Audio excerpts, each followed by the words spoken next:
Malacca समुद्र संधिर मध्य असरे आज एक घूर्णिबलय सृष्टि होईछि। एहा समुद्र पत्तन ठारू वायुमंडल रे 5.8 किमी उच्चता जाए सक्रिय रहिछि। प्रभाव रे आसंता 22 तारिख रे दक्षिण पूर्व बंगोपसागर रे एक लघुचाप क्षेत्र सृष्टि हेबो। परवर्ती समय रे एहा पश्चिम उत्तर पश्चिम दिगकु गति करी 24 तारिख रे आहुरी घनीभूत होई दक्षिण बंगोपसागर मध्य भाग रे अवपात रे परिणत हेबार संभावना रहिछि। मासक व्यवधान रे पुणी एक लघुचाप संभावना थिबारु बढ़िला चिंता। अनेक स्थान रे एपर्यंत धान अमल होई पारि नाही। एभली स्थिति रे घूर्णिबलय को नै पुणी राज्यवासीक मध्य रे पसिछि छनका सृष्टि हेला घूर्णिबलय। 22 तारिख बेलकु दक्षिण पूर्व बंगोपसागर रे लघुचाप क्षेत्र सृष्टि संभावना। 48 घंटा रे एहा लघुचाप रे परिणत होई पारे। नवेम्बर रे लघुचाप क्षेत्र सृष्टि होइथिबारु भारिलानी बात्या भय। शीत ऋतुरे लघुचाप क्षेत्र सृष्टि मॉडल को नै अनेक बात्या आशंका करुछन्ति। तेबे एपर्यंत लघुचाप सृष्टि होई नथिबारु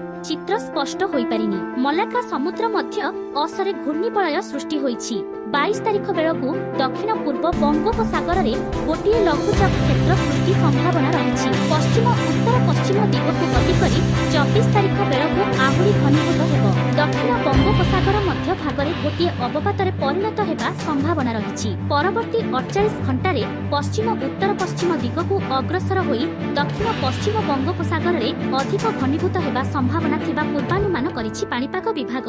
बंगोपसागररु शुष्क आर्द्र वायु प्रवाहित हेउथिबारु राज्य रे तापमात्रा बढ़ी चलिछि। सप्ताहे पर्यंत पागरे परिवर्तन हेबो नाही। आसंता 24 बेलकु लघुचाप सृष्टि होई पारे। आसंता 26 किंबा 27 बेलकु बात्या हेबो बोली पूर्वानुमान करिछि अमेरिकीय पाणीपाग मॉडल जीएफसी। 29 नवेम्बर रे उत्तर आंध्र प्रदेश उपकूल देई अतिक्रम करिबा संभावना रहिछि। तेबे बात्या आकलनर विभिन्न मॉडल अनुसारे एबेठारु कोन प्रभाव पड़िबो कहिबा असंभव। आसंता सप्ताह बेलकु राज्यर किछि स्थान रे वर्षा होई पारे बोली पाणीपाग विशेषज्ञ कहिसंती। लघुचाप सृष्टि संभावनारु फसल क्षति हेबा आशंका करा जायछि। तेनु ठाउ ठाउ अमल फसल सबु बिलरु संग्रह करिबाकू परामर्श देइछंती पाणीपाग विशेषज्ञ। लघुचाप सृष्टि परे संभाव्य बात्या नै चित्र स्पष्ट हेबो।